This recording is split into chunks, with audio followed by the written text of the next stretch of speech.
आज हम cell biology में न्यूक्लिक एसिड्स के ऊपर डिस्कस करेंगे। न्यूक्लिक एसिड्स को पर्टिकुलरली हम डीएनए जो है, तो डीएनए इन पर्टिकुलर एक मैक्रोमोलिक्यूल्स जैसे कि आपकी प्रोटीन्स हो सकते हैं, कार्बोहाइड्रेट्स हो सकते हैं, लिपिड्स हो सकते हैं। वैसे ही एक प्रोटीन जो आपके मैक्रोमोलिक्यूल्स है जिन्हें हम क्या बोलते हैं, न्यूक्लिक एसिड्स। ठीक है। और डीएनए जो क्या है, macromolecule for the continuity of the life. ठीक है। जो आपके न्यूक्लिक एसिड्स होते हैं, जो जेनेटिक मटेरियल है, न्यूक्लिक एसिड आपकी जो जेनेटिक मटेरियल, उनके कुछ कैरेक्टरिस्टिक्स होते हैं। जैसे कि वो रेप्लिकेट कर सकते हैं। ठीक है। रेप्लिकेट मतलब कि अब कॉपी जो है पेरेंट्स से अपनी नेक्स्ट जनरेशन में जानी होती है, तो उसकी कॉपी करनी जरूरी होती है। तो उसका मतलब जो आपके न्यूक्लिक एसिड है, जो जेनेटिक मटेरियल है, वो अपनी कॉपी बना सकता है और वो एक जनरेशन से दूसरी जनरेशन में पास आउट हो सकता है। ठीक है।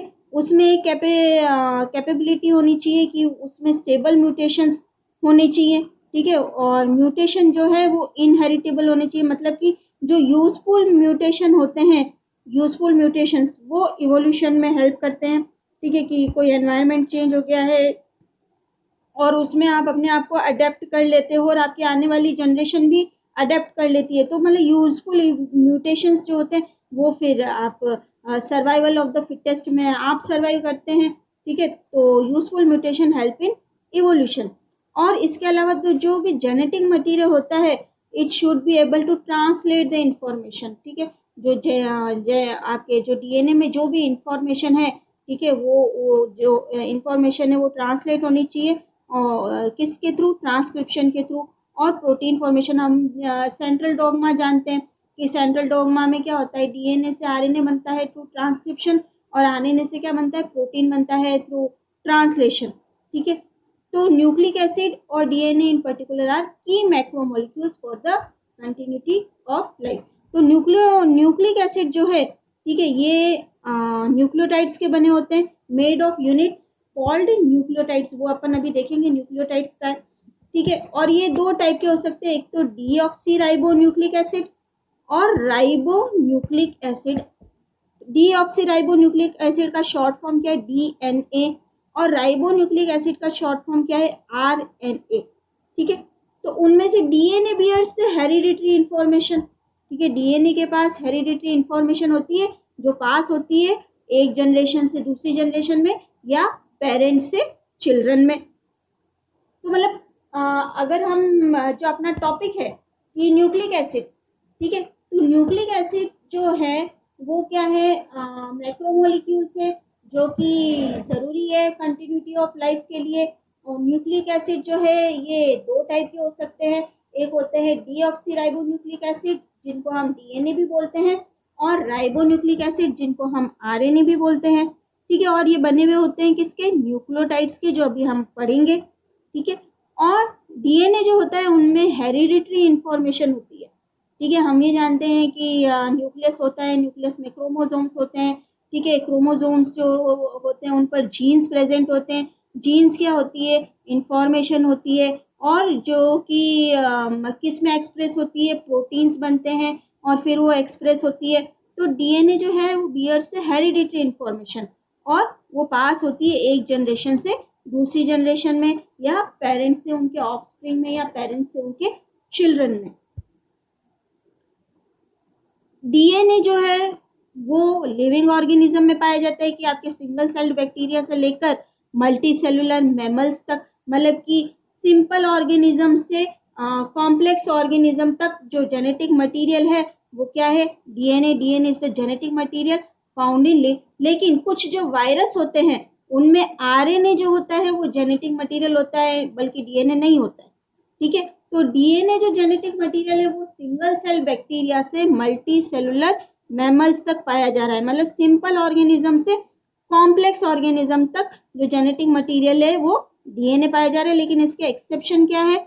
वायरसेस, जिनमें कि कुछ जो वायरस होते हैं उनमें आरएनए होता है जेनेटिक मटेरियल, बल्कि डीएनए नहीं होता है। डीएनए जेनेटिक मटेरियल नहीं होता। आरएनए मतलब राइबो न्यूक्लिक एसिड्स। ठीक है। जो न्यूक्लिक एसिड्स की हम बात करें, जो कि आपके क्या है, हेरिडिटरी इंफॉर्मेशन होता है उनमें। बियर्स हेरिडिटरी इंफॉर्मेशन, ठीक है। और ये क्या है, मैक्रोमोलिक्यूल्स है। न्यूक्लिक एसिड जो है क्या है, वो मैक्रोमोलिक्यूल्स है।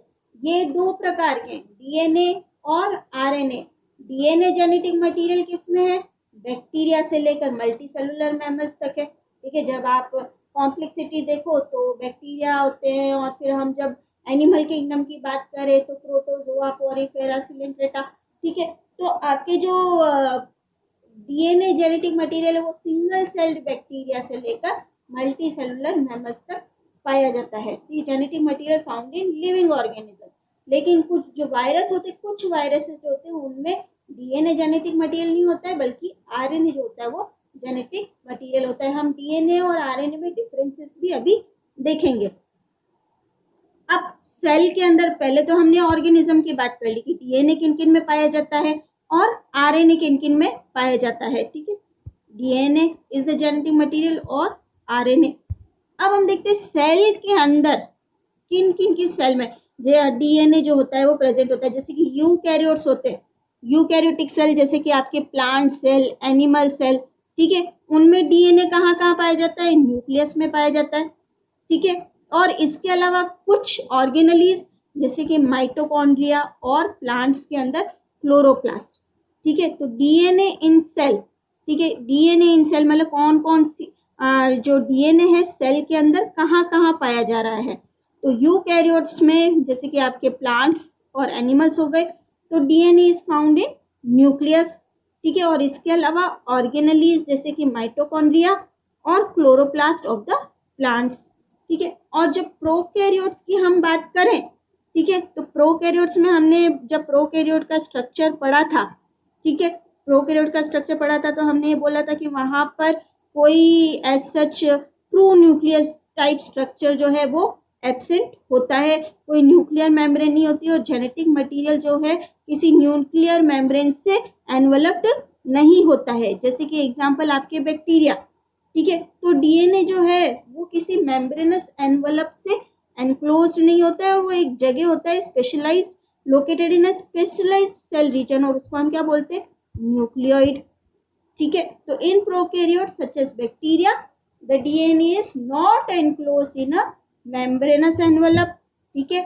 और although it is located in specialized cell region called as nucleoid, ठीक है। तो न्यूक्लियोइड क्या है, न्यूक्लियोइड वो जगह है जहां पर डीएनए प्रेजेंट है, ठीक है, is located in a specialised cell region called nucleoid. और डीएनए प्रोकैरियोट्स के अंदर डीएनए जो है वो किसी मेम्ब्रेन से एनक्लोज्ड नहीं होता है।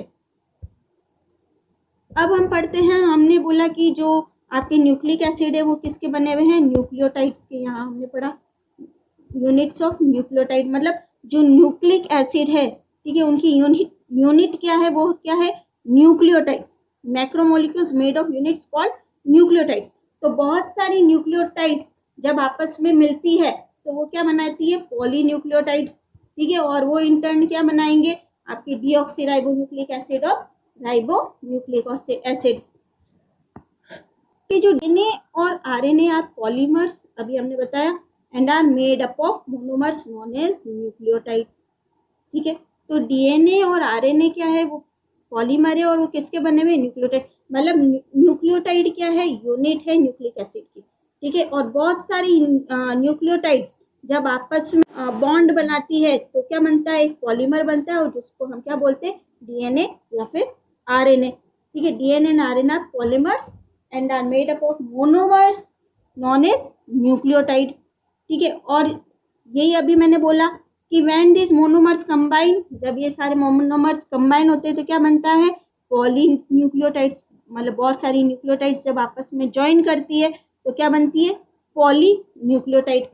अब हम ये जानते हैं कि डीएनए जो है वो बना हुआ है यूनिट्स किससे, न्यूक्लियोटाइड से, ठीक है। और जब बहुत सारी न्यूक्लियोटाइड्स आपस में ज्वाइन करती है तो वो बनाती है पॉलीन्यूक्लियोटाइड। अब एक न्यूक्लियोटाइड किन पार्ट से बना हुआ है, ठीक है। हर एक न्यूक्लियोटाइड 3 पार्ट का बना हुआ है। एक होता है नाइट्रोजिनस बेस, एक होता है 5 कार्बन शुगर, और एक होता है फॉस्फेट ग्रुप, ठीक है। तो न्यूक्लियोटाइड किन चीजों का बना हुआ है, नाइट्रोजिनस बेस, 5 कार्बन शुगर और फॉस्फेट ग्रुप। अगर हम यहाँ पर स्ट्रक्चर देखें, यहाँ ये देखिए, तो ईच न्यूक्लियोटाइड किसका बना हुआ है, ये 5 कार्बन शुगर, ठीक है, ये 5 कार्बन शुगर, न्यूक्लियोटाइड बेस और फॉस्फेट ग्रुप, ठीक है, ये तीन चीजें मिलकर क्या बना रही है, न्यूक्लियोटाइड बना रही है, ठीक है। जब ये आपस में बॉन्ड करते हैं तो उसको हम क्या बोलते हैं, न्यूक्लियोटाइड। 5 कार्बन शुगर, ठीक है, पेंटोस शुगर और आपके नाइट्रोजिनस बेस और आपके फॉस्फेट ग्रुप जब आपस में बॉन्ड करते हैं, ये तीनों जब आपस में बॉन्ड करते हैं तो उसको हम क्या बोलते हैं, न्यूक्लियोटाइड, ठीक है।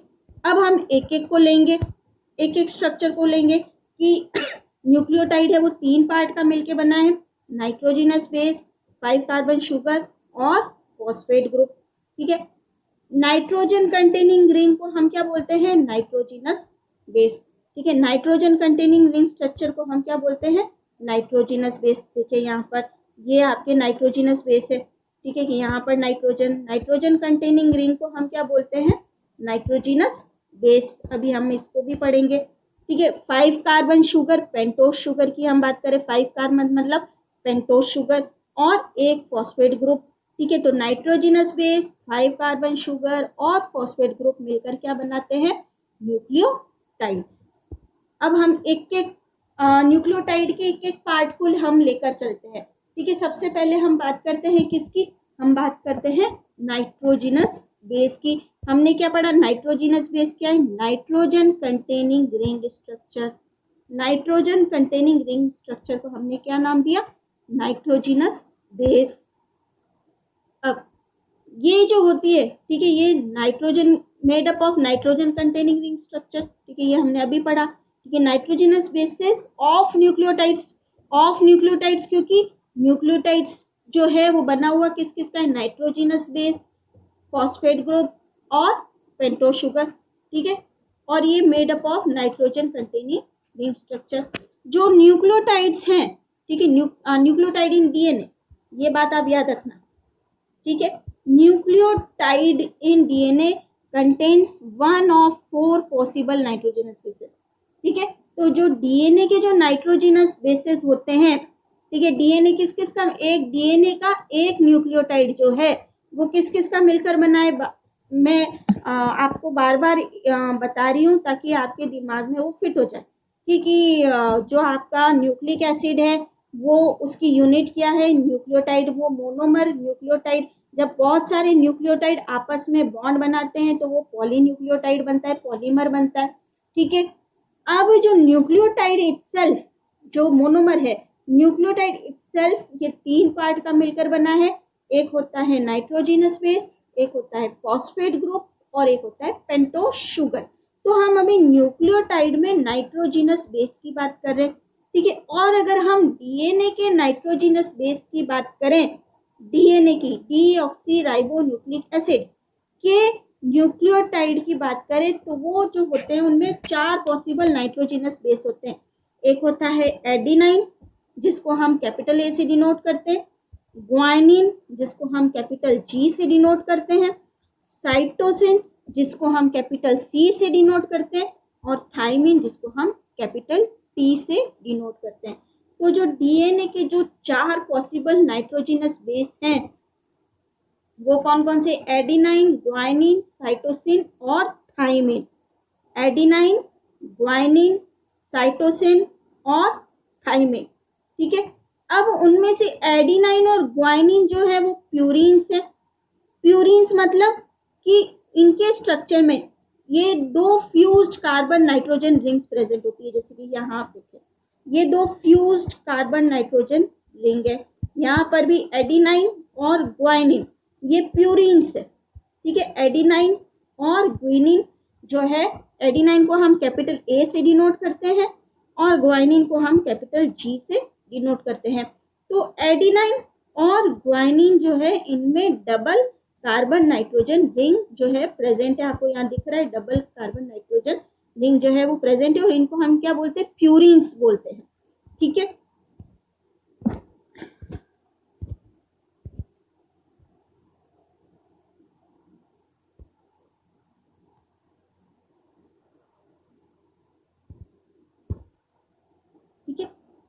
साइटोसिन और थायमिन जो है वो क्या है, पिरिमिडीन से। साइटोसिन और थायमिन जो है पिरिमिडीन से, और इनमें क्या है, सिंगल कार्बन नाइट्रोजन रिंग है, यहाँ आप देख सकते हैं साइटोसिन और थायमिन। ठीक है, इन डीएनए की बात करें, अभी हम खाली डीएनए की बात करें तो डीएनए के अंदर जो नाइट्रोजनस बेस है वो कौन कौन से हैं, एडिनाइन, ग्वाइनिन, साइटोसिन और थायमिन। ठीक है, साइटोसिन और थायमिन जो क्या है वो है पिरिमिडिन्स, और एडिनाइन और ग्वाइनिन क्या है वो है प्यूरिन्स। ठीक है, साइटोसिन और थायमिन है पिरिमिडिन, क्यों, क्योंकि वहां पर single carbon nitrogen ring present है। ठीक है, और जो एडिनाइन और ग्वाइनिन है डीएनए के वो क्या है, प्यूरिन से, क्योंकि वहां पर double carbon nitrogen ring structure present है। ठीक है, तो नाइट्रोजन न्यूक्लियोटाइड की हम बात कर रहे थे। Nucleotide nitrogen base, pentose sugar और फॉस्फेट ग्रुप का बना है। उसमें से हम सबसे पहले नाइट्रोजनस बेस की बात करें, हम डीएनए के नाइट्रोजनस बेस की बात करें तो ये 4 नाइट्रोजनस बेसेस हैं, एडिनाइन, ग्वाइनिन, साइटोसिन और थायमिन।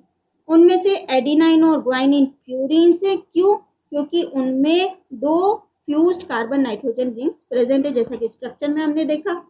और साइटोसिन और थायमिन जो हैं उनमें वो क्या कहलाते हैं, वो पिरिमिडिन्स कहलाते हैं, और उनमें एक कार्बन नाइट्रोजन रिंग जो होती है वो प्रेजेंट होती है।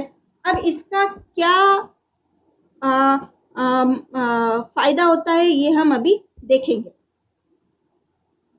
अभी हमने डीएनए की बात की जिसमें कि हमने पढ़ा कि ग्वाइनिन, साइटोसिन, एडिनिन और थायमिन। अब अगर हम आरएनए न्यूक्लियोटाइड की बात करें, ठीक है, आरएनए न्यूक्लियोटाइड में थायमिन की जगह यूरेसिल प्रेजेंट होता है। ठीक है, उनमें एडिनाइन प्रेजेंट है, ग्वानिन प्रेजेंट है, साइटोसिन बेसिस प्रेजेंट है, लेकिन थायमिन की जगह क्या प्रेजेंट है, यूरेसिल। मतलब थायमिन डीएनए में प्रेजेंट होता है, और अगर आरएनए है तो आरएनए में थायमिन की जगह क्या प्रेजेंट होगा, यूरेसिल प्रेजेंट होगा। ठीक है, तो आरएनए न्यूक्लियोटाइड्स जो हैं उनमें आपके जो बेसेस है वो कौन कौन से, एडिनाइन, ग्वाइनिन और साइटोसिन, लेकिन थायमिन की जगह क्या प्रेजेंट होता है, दूसरा पिरिमिडिन प्रेजेंट होता है, जिसको हम क्या बोलते हैं, यूरेसिल। हर बेस का एक यूनिक स्ट्रक्चर होता है, ये देख सकते हैं आप, हर बेस का क्या है, एक यूनिक स्ट्रक्चर है। ठीक है, अब नाइट्रोजनस बेसिस, ये इनको हम 1 लेटर सिंबल से, ए मतलब एडिनाइन, टी मतलब थायमिन, जी मतलब ग्वानिन, सी मतलब साइटोसिन, और यू जो कि आरएनए में यूज होता है उसको हम क्या बोलते हैं, यूरेसिल। ठीक है, तो डीएनए में कौन कौन से नाइट्रोजनस बेसिस होते हैं, एडिनाइन, थायमिन, ग्वानिन और साइटोसिन, जबकि आरएनए में कौन कौन से होते हैं, थायमिन को रिप्लेस कर दीजिए आप यूरेसिल से, तो एडिनाइन, यूरेसिल, ग्वाइनिन और साइटोसिन। ठीक है, तो यू मतलब uracil is swapped in for thymine. ठीक है, कि जैसे कि for instance if you know that the sequence of one strand is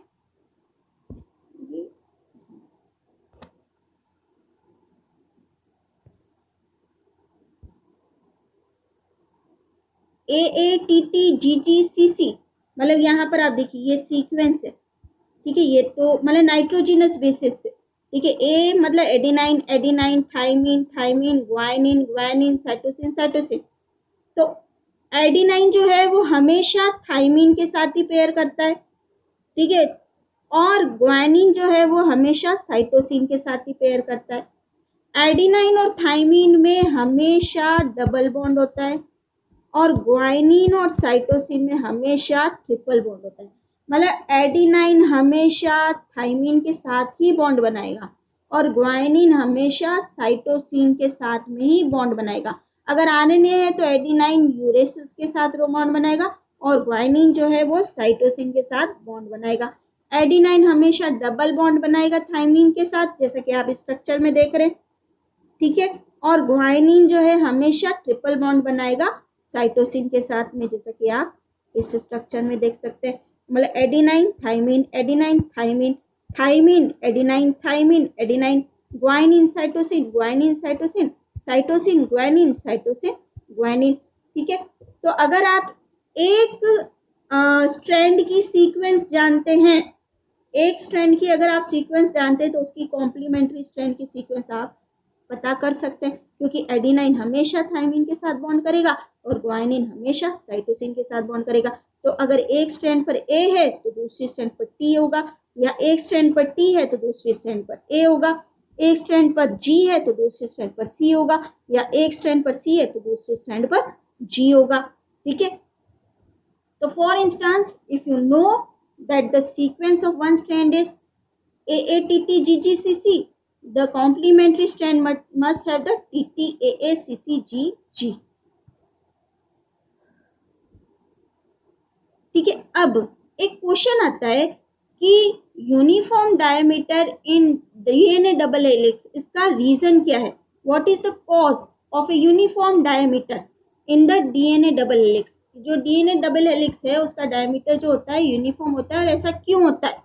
क्योंकि भाई एक डबल रिंग स्ट्रक्चर जब एक सिंगल रिंग स्ट्रक्चर से, मतलब एडिनाइन थाइमिन के साथ बॉन्ड बना रहा है, एडिनाइन डबल रिंग स्ट्रक्चर है, थाइमिन सिंगल स्ट्रिंग स्ट्रक्चर है, वैसे ग्वाइनिन जो है वो किसके साथ बना है? साइटोसिन। ग्वाइनिन भी डबल रिंग स्ट्रक्चर है और साइटोसिन जो है वो सिंगल रिंग स्ट्रक्चर है। तो ये मतलब जो आपस में double ring structure single ring structure से बॉन्ड बनाएंगे और तो डायमीटर जो होगा वो यूनिफॉर्म ही होगा। लेकिन अगर डबल रिंग स्ट्रक्चर से बनाते, सिंगल रिंग स्ट्रक्चर से बॉन्ड बनाते, तो डायमीटर जो होता वो वेरी करता। ठीक है, तो as you can see the purine bases have 2 carbon ring and the pyrimidine bases have 1 carbon ring। ठीक है, A और G क्या है? डबल कार्बन रिंग है। ठीक है, कार्बन नाइट्रोजन रिंग है, और जो आपकी pyrimidine बेस है थाइमिन और साइटोसिन वो सिंगल कार्बन नाइट्रोजन रिंग है। यहाँ पर आप देख सकते हैं। ठीक है, कार्बन नाइट्रोजन रिंग है।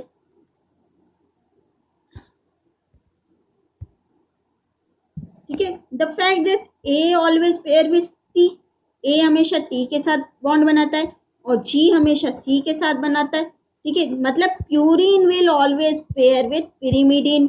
अभी बताया मैंने, प्यूरिन जो है वो हमेशा पिरिमिडीन के साथ में बॉन्ड बनाएगा। ठीक है, सो effectively have one large purine with one smaller pyrimidine. ठीक है, लार्ज प्यूरिन मतलब जिसमें डबल रिंग स्ट्रक्चर है विथ स्मॉल पिरिमिडीन। ठीक है, ए जो है वो टी के साथ बॉन्ड बनाएगा, एक प्यूरिन है जिसमें कि डबल रिंग स्ट्रक्चर है, और टी एक पिरिमिडीन है जिसमें कि सिंगल रिंग स्ट्रक्चर है। तो one large purine with one small pyrimidine bond बनेगा। ठीक है, this mean that the length of the AT base pairing and the GC base pairing have nearly the exact same length, और hence it is the cause of a uniform diameter in the DNA double helix। अब हम आते हैं 5 carbon sugar पर। ठीक है, हमने ये बोला न्यूक्लियोटाइड जो है वो 3 पार्ट का मिलकर बना है, नाइट्रोजिनस बेस, ठीक है, और आपके पेंटोज शुगर और आपके फॉस्फेट ग्रुप। अब हम आते हैं, हमने नाइट्रोजिनस बेस की बात की। ठीक है, हमने डीएनए की बेस की बात की। हमने बोला कि डीएनए का जो बेस है वो किसका मिलकर बना है? प्यूरिन्स और पिरिमिडीन्स। ठीक है, प्यूरिन्स जो है वो double nitrogen carbon ring structure है, पिरिमिडीन जो है वो single nitrogen carbon ring structure है। प्यूरिन्स जो होते हैं वो कौन कौन से होते हैं? एडिनाइन और ग्वाइनिन। पिरिमिडीन्स जो होते हैं वो कौन कौन से होते हैं? आपके थाइमिन और साइटोसिन डीएनए के अंदर। ठीक है, और हमने बोला कि डायमीटर जो होता है वो डीएनए का वो यूनिफॉर्म होता है। वो किसकी वजह से? क्योंकि एक प्यूरिन जो है वो एक पिरिमिडीन के साथ बॉन्ड बनाता है। मतलब कि जो एडिनिन है वो हमेशा थाइमिन के साथ बॉन्ड बनाता है, डबल बॉन्ड स्ट्रक्चर, और ग्वाइनिन जो है वो हमेशा साइटोसिन के साथ बॉन्ड बनाता है, ट्रिपल बॉन्ड स्ट्रक्चर। अब हम और फिर आपके जो आरएनए होता है उसमें नाइट्रोजिनस बेस होते हैं, एडिनाइन, ग्वाइनिन, साइटोसिन, और थाइमिन जो होता है वो रिप्लेस होता है आपके किससे? यूरेसिल से। ठीक है, नेक्स्ट हम आते हैं 5 कार्बन शुगर पर। जो डीऑक्सीराइबोस शुगर है वो डीएनए में प्रेजेंट होता है और राइबोस शुगर आरएनए में प्रेजेंट होता है। ठीक है, तो डीएनए में जो शुगर प्रेजेंट है वो कौन सी है? Deoxyribose sugar. और आरएनए में जो प्रेजेंट है वो कौन सी है? वो है राइबोस शुगर। यहाँ पर आप देखिए डीऑक्सीराइबोस शुगर का ये first carbon, second, third, fourth और ये 5th कार्बन। ठीक है। और यहाँ पर राइबोस शुगर में आप देखिए ये first carbon, second, third, fourth और ये फिफ्थ कार्बन। तो यहाँ पर आपको जो डीऑक्सी राइबोस शुगर और राइबोस शुगर है, यहाँ पर आप देखिए कि जो डीऑक्सी राइबोस के सेकेंड कार्बन पर OH ग्रुप नहीं है, लेकिन यहाँ पर राइबोस के सेकेंड कार्बन पर OH ग्रुप प्रेजेंट है। ठीक है। तो हम ये जानते हैं कि जो जेनेटिक मटेरियल होता है वो स्टेबल होना चाहिए। जितने ज़्यादा फंक्शनल ग्रुप होंगे जेनेटिक मटेरियल उतना ही अनस्टेबल होगा। तो यहाँ पर आप देखिए डीऑक्सी राइबोस में ये एक डिफरेंस है sugar of DNA and RNA कि यहाँ पर जो DNA है उसके सेकेंड कार्बन पर OH ग्रुप नहीं प्रेजेंट है, लेकिन राइबोस जो है उसके सेकेंड कार्बन पर OH ग्रुप जो है वो प्रेजेंट है। ठीक है, यही अभी हम बात कर रहे थे। In addition to having slightly different sets of bases, DNA and RNA nucleotide have also slightly different sugar. But DNA और RNA में बेसिस में तो डिफरेंस है ही है, शुगर्स में भी डिफरेंस है। ठीक है। तो 5 कार्बन शुगर इन DNA को हम डीऑक्सीराइबोस बोलते हैं और RNA के हम बोलते हैं ribose. These two are very similar in structure with just one difference। ये अभी मैंने बता दिया, ये दोनों बहुत सिमिलर स्ट्रक्चर में, लेकिन एक डिफरेंस क्या है, second carbon of ribose bears a hydroxyl group. ये second carbon of ribose bear hydroxyl group. ठीक है। while the equivalent carbon of deoxyribose has hydrogen instead। ये हम बता चुके हैं कि इससे अगर DNA के हम कार्बन सेकेंड कार्बन को देखें तो वहां पर हाइड्रोक्सिल ग्रुप जो है वो नहीं प्रेजेंट है, खाली हाइड्रोजन ही प्रेजेंट है। ठीक है। तो second carbon of ribose bears hydroxyl group while the equivalent carbon of deoxyribose has hydrogen instead। यहाँ पर हमने कार्बन को नंबरिंग भी कर दी थी।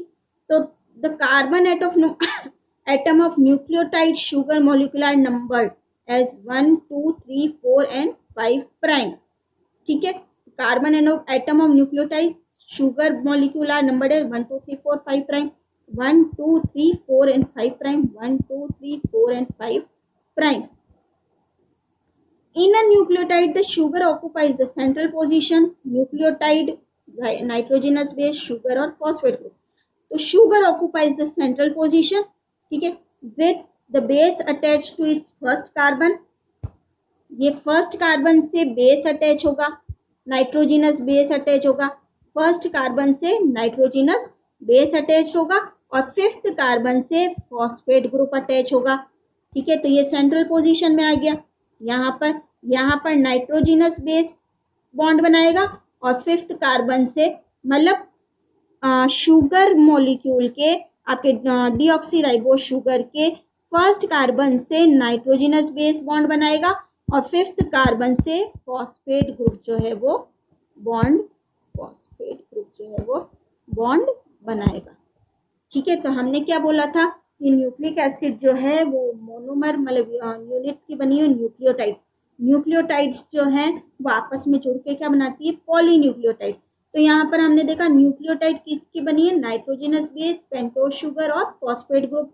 अब ये जो पेंटोज शुगर है वो मिडिल पोजीशन पे है, उसके फर्स्ट कार्बन से नाइट्रोजिनस बेस बॉन्ड बनाता है और फिफ्थ कार्बन से फॉस्फेट ग्रुप जो है वो बॉन्ड बनाता है।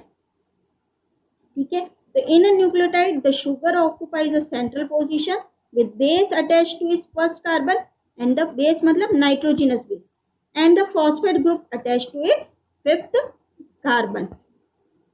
अब हम फॉस्फेट की बात कर लेते हैं। ठीक है। फॉस्फेट कौन से कार्बन से अटैच होता है, शुगर के फिफ्थ कार्बन से। ठीक है। तो nucleotides have a single phosphate group और chain of 2 to 3 phosphate group attach to the fifth carbon of the sugar. Fifth carbon of sugar से ये अटैच होते हैं। यहाँ पर हम देख सकते हैं बॉन्डिंग, देखिए ये नाइट्रोजिनस बेस है, ये नाइट्रोजिनस बेस। ठीक है। नाइट्रोजिनस बेस मतलब डबल रिंग स्ट्रक्चर है, मतलब ये प्यूरिन है। ठीक है। डबल नाइट्रोजन कार्बन रिंग है, इसलिए मतलब ये क्या है, ये प्यूरिन है। कोई प्यूरिन एडिनाइन भी हो सकता है और ग्वाइनिन भी हो सकता है। ठीक है। क्योंकि ये DNA है, यहाँ पर एक्स्ट्रा OH ग्रुप प्रेजेंट नहीं है। ठीक है। और यहाँ पर फिफ्थ कार्बन से फॉस्फेट ग्रुप जो होगा वो अटैच होगा। ये फर्स्ट कार्बन, ये सेकेंड कार्बन, ये थर्ड कार्बन और ये fourth carbon. First carbon, second carbon, third carbon, fourth carbon और ये फिफ्थ कार्बन। फर्स्ट कार्बन से नाइट्रोजिनस बेस अटैच हो रहा है पेंटोज शुगर के, मतलब पेंटोज शुगर के फर्स्ट कार्बन से नाइट्रोजिनस बेस जो है वो अटैच हो रहा है, बॉन्ड बना रहा है। और फिफ्थ कार्बन से आपके फॉस्फेट ग्रुप जो है वो बॉन्ड बना रहा है। ठीक है,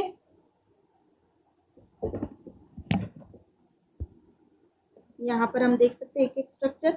ये आपने देखा पिरिमिडीन्स और ये प्यूरिन्स, ये क्या है, नाइट्रोजिनस बेसिस, नाइट्रोजिनस बेसिस। ठीक है, ये हो गया आपका बॉन्डिंग, बॉन्डिंग तीनों के अंदर। ठीक है, बॉन्डिंग फॉस्फेट ग्रुप के साथ और नाइट्रोजिनस बेस के साथ, फर्स्ट कार्बन के साथ नाइट्रोजिनस बेस और फिफ्थ कार्बन के साथ फॉस्फेट ग्रुप। ये शुगर्स हो गए। ठीक है, ये शुगर हो गए आपके, डीऑक्सीराइबोस शुगर और राइबोस शुगर। सेकेंड पोजीशन पर राइबोस शुगर में हाइड्रोक्सिल ग्रुप प्रेजेंट है। ठीक है, यहाँ हाइड्रोक्सिल ग्रुप प्रेजेंट है, लेकिन यहाँ पर डीएनए में वो नहीं प्रेजेंट है सेकेंड कार्बन पर। ये भी आप देख सकते हैं ये स्ट्रक्चर, ये पेंटोज शुगर, ये attachment nitrogenous base first carbon से और फिफ्थ कार्बन से फॉस्फेट ग्रुप। अब पॉलीन्यूक्लियोटाइड चेन, एक न्यूक्लियोटाइड हमने बना लिया, ये एक न्यूक्लियोटाइड है। ठीक है, ये एक न्यूक्लियोटाइड है जिसमें कि क्या पेंटोज शुगर बॉन्ड बना रहा है किसके साथ, पेंटोज शुगर के फर्स्ट कार्बन से नाइट्रोजिनस बेस और फिफ्थ कार्बन से फॉस्फेट ग्रुप। ये एक न्यूक्लियोटाइड है। जब ऐसे बहुत सारे न्यूक्लियोटाइड्स आपस में बॉन्ड बनाते हैं तो क्या बनता है, पॉलीन्यूक्लियोटाइड चेन बनती है। ठीक है, ऐसे बहुत सारे न्यूक्लियोटाइड जब आपस में बॉन्ड बना लेते हैं तो उससे क्या बनती है, पॉलीन्यूक्लियोटाइड चेन। तो a consequence of the structure of nucleotide is that a polynucleotide chain has a directionality। Directionality मतलब आप यहाँ पर देखिए, ठीक है, कि यहाँ पर हम यहीं से समझते हैं। ठीक है, डायरेक्शनलिटी है।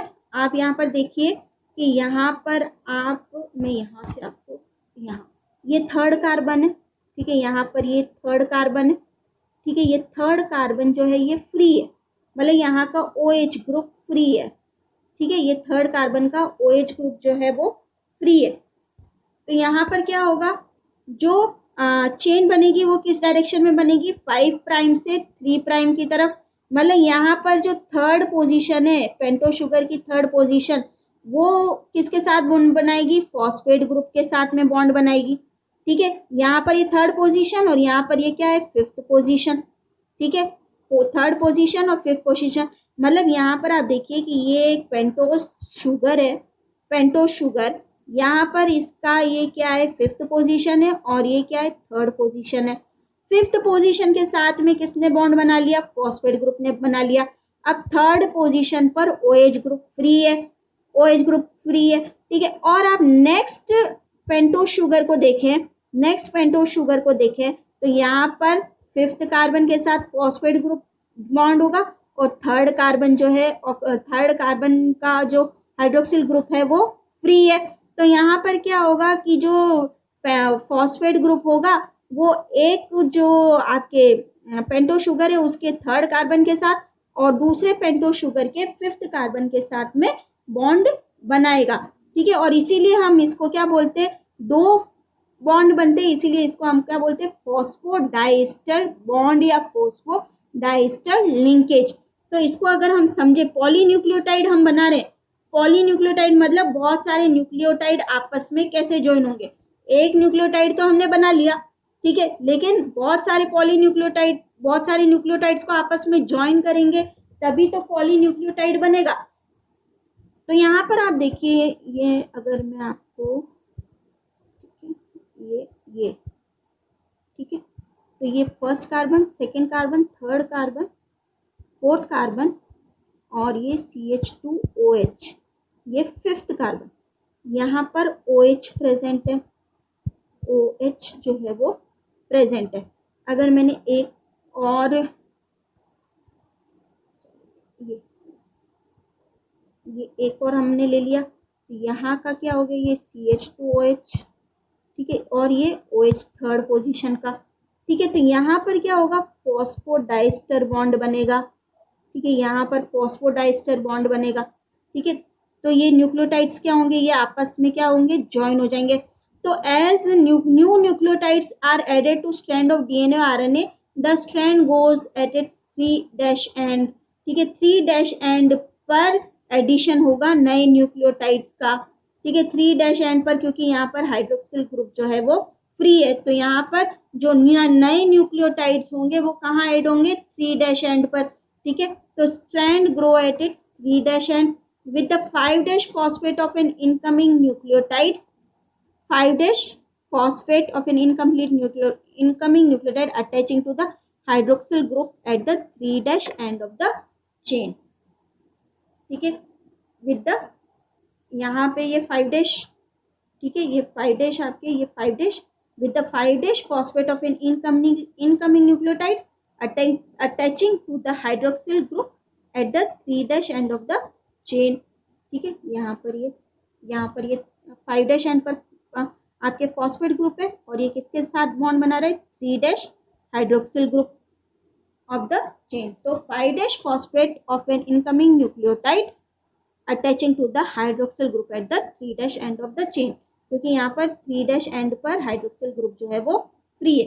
तो this makes a chain with each sugar join to its neighbours, ठीक है, बाय सेट ऑफ बॉन्ड्स, जिसको हम क्या बोलते हैं, फॉस्फोडाइस्टर बॉन्ड। ये बैकबोन की बात हुई, ठीक है, कि बैकबोन की बात हुई। तो बैकबोन जो बनता है वो किस बॉन्ड से बनता है, जो DNA का जो बैकबोन है, DNA का जो बैकबोन है वो किससे बन रहा है, फॉस्फोडाइस्टर बॉन्ड से बन रहा है, ठीक है, कि शुगर मॉलिक्यूल है और शुगर मॉलिक्यूल से फॉस्फेट ग्रुप जो है वो ऐड हो रहा है, ठीक है, कि जो शुगर मॉलिक्यूल का 3' एंड हाइड्रोक्सिल ग्रुप फ्री है, वहां पर फॉस्फेट ग्रुप जो है वो नेक्स्ट न्यूक्लियोटाइड के जो नेक्स्ट आपका शुगर है, दूसरा जो शुगर है उसके साथ में ये फॉस्फेट ग्रुप जो है वो बॉन्ड बना रहा है, ठीक है। और ये क्या बना रहा है, ये बैकबोन बना रहा है किसका, न्यूक्लिक एसिड का, ठीक है। और ये जो बॉन्ड कहलाता है, ये कहलाता है क्या, फॉस्फोडाइस्टर लिंकेज या फॉस्फोडाइस्टर, क्योंकि दो बॉन्ड बन रहे हैं, ठीक है। फॉस्फोरस जो है वो दो बॉन्ड बना रहा है, ठीक है, एक तो 5th कार्बन के साथ में, एक दूसरे न्यूक्लियोटाइड के, दूसरे शुगर के, और एक third hydroxyl group, third carbon के हाइड्रोक्सिल ग्रुप के साथ में दूसरे न्यूक्लियोटाइड के। मतलब आप समझिए कि दो न्यूक्लियोटाइड है और उन दोनों, सॉरी, दो शुगर है, ठीक है, दो शुगर है और उन दोनों के बीच में फॉस्फेट ग्रुप जो है वो आपके थर्ड कार्बन पर जो हाइड्रोक्सिल ग्रुप है वो फ्री है, ठीक है, उसके साथ बॉन्ड बना रहा है। और जो नेक्स्ट जो है 5th कार्बन जो है शुगर का, उसके साथ में भी बॉन्ड बना रहा है, और इसको हम क्या बोलते हैं, इसीलिए ये दो बॉन्ड बना रहा है, इसको हम इसलिए बोलते हैं फॉस्फोडाइस्टर बॉन्ड या फॉस्फोडाइस्टर लिंकेज, ठीक है। तो ग्रोथ जो हो रही है वो किस डायरेक्शन में हो रही है, 5' से 3rd', मतलब थर्ड कार्बन पर न्यूक्लियोटाइड्स जो है, सॉरी, जो न्यूक्लियोटाइड्स जो है वो अटैच होंगे, ठीक है। तो ग्रोथ हमेशा किस डायरेक्शन में है, 5' टू 3rd'। तो at the 5' end or beginning of the chain, the 5' phosphate group of the first nucleotide in the chain sticks out, ठीक है। At the other and called the 3' end, the third hydroxyl of the last nucleotide added to the chain is exposed, ठीक है।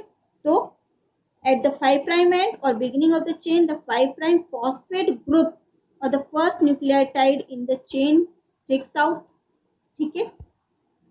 And at the other end, called the 3' end, the hydroxyl of the last nucleotide added to the chain is exposed.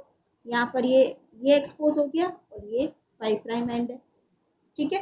तो DNA sequences are usually written in 5' to 3rd' direction, meaning that the nucleotide at the 5' end comes first and the nucleotide at the 3rd' end comes last, क्योंकि यहाँ पर 3rd' end पर hydroxyl group present है, तो जो भी next nucleotide होगा वो इन्हीं से बॉन्ड बनाएगा, ठीक है। तो यहाँ पर हम ये सोचते हैं कि सबसे पहला न्यूक्लियोटाइड जो आता है वो, ठीक है, at the end of 5' end comes first and the nucleotide at the 3' end comes last यहाँ पर, ठीक है। तो जो डायरेक्शन है ग्रोथ की वो 5 प्राइम से 3 प्राइम में होगी, या जो न्यूक्लियोटाइड्स का जो एडिशन होगा वो 5 प्राइम से 3rd प्राइम एंड की तरफ होगा।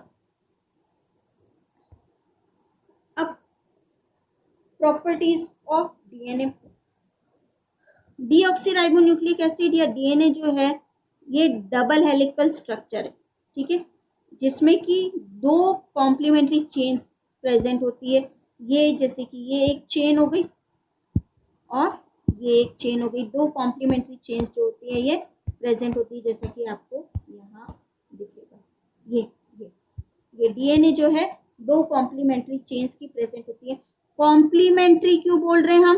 क्योंकि एडिनाइन जो है, अगर हम एक स्ट्रैंड का सीक्वेंस जानते हैं तो हम दूसरे स्ट्रैंड का सीक्वेंस जान सकते हैं, क्योंकि एडिनाइन थाइमिन के साथ बॉन्ड बनाता है, ग्वाइनिन साइटोसिन के साथ बॉन्ड बनाता है, ठीक है। तो deoxyribonucleic acid are typically found in double helix, ठीक है, a structure in which 2 matching chains are stuck together, ठीक है। Sugar and phosphate lie on the outside, और इनको हम बैकबोन ऑफ द डीएनए बोलते हैं या शुगर फॉस्फेट बैकबोन बोलते हैं, ठीक है। और नाइट्रोजिनस बेसिस जो होते हैं वो स्टेयरकेस की तरह होते हैं, ठीक है। और नाइट्रोजनस बेसिस के बीच में जो बॉन्ड बनता है वो कौन सा होता है?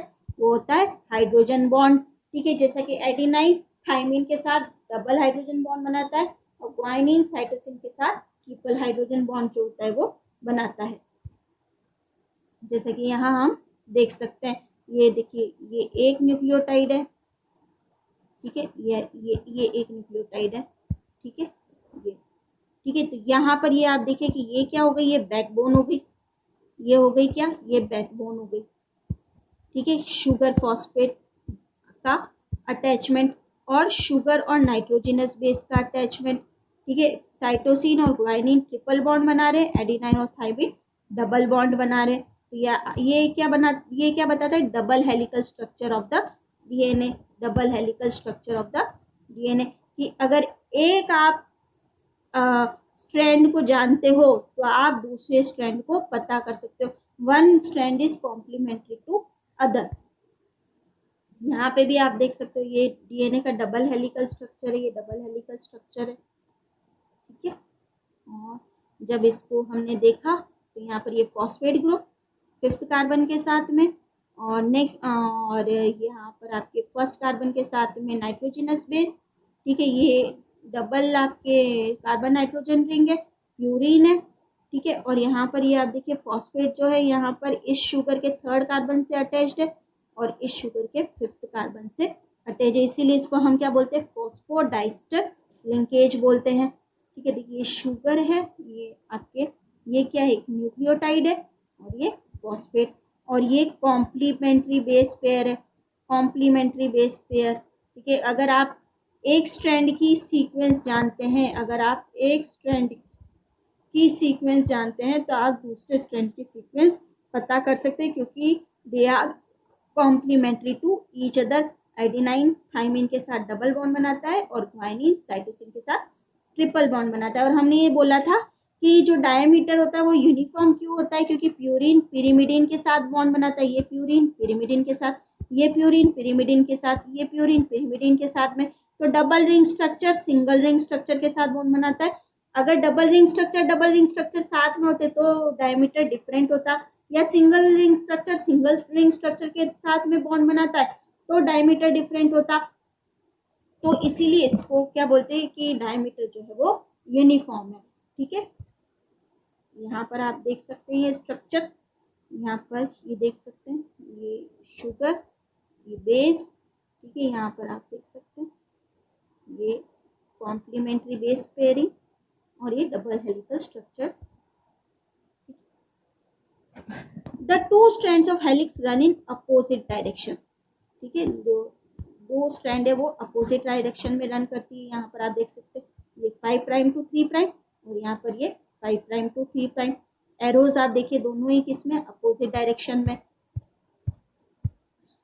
ठीक है। Meaning that the 5 prime end of one strand is paired up with the 3 prime end of its matching strand, और इसीलिए इसको हम बोलते हैं क्या? एंटी पैरेलल ओरिएंटेशन, ठीक है। Anti parallel orientation. ये देखिए आप वापस से देखिए, ये देखिए आप एरो को देखिए, दोनों अपोजिट डायरेक्शन में 5 प्राइम टू 3 प्राइम और इधर 5 प्राइम टू 3 प्राइम। ठीक है, तो यहाँ पर ये इसको हम क्या बोलते हैं, एंटी पैरेलल ओरिएंटेशन। ठीक है, और कॉम्प्लीमेंट्री, कॉम्प्लीमेंट्री मतलब एडिनाइन थाइमिन के साथ बॉन्ड बनाता है, ग्वाइनिन साइटोसिन के साथ बनाता है। तो when two DNA sequences match in this way such that they can stick to each other in an anti parallel fashion and form helix, we are complementary.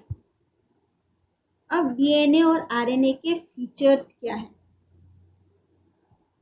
DNA जो होता है ये जेनेटिक इंफॉर्मेशन प्रेजेंट होती है, RNA protein synthesis. ठीक है, और ये कैरियर होता है जेनेटिक इंफॉर्मेशन का कुछ वायरसेस में। डीएनए के अंदर शुगर कौन सी, डीऑक्सीराइबोस। आरएनए में शुगर कौन सी है, राइबोस। ठीक है, डीएनए डबल हेलिकल स्ट्रक्चर है, RNA usually single stranded structure है। डीएनए के अंदर जो बेसेस प्रेजेंट है वो कौन कौन से, साइटोसिन, थाइमिन, एडिनाइन और ग्वाइनिन। और आरएनए में जो बेसिस प्रेजेंट है वो कौन कौन से, साइटोसिन, यूरेसिल, एडिनाइन और ग्वाइनिन। यहाँ पर हम देखें स्ट्रक्चर, अगर हम डीएनए की बात करें तो ये डबल हेलिकल स्ट्रक्चर है। ठीक है, थाइमिन, साइटोसिन, एडिनाइन और ग्वाइनिन।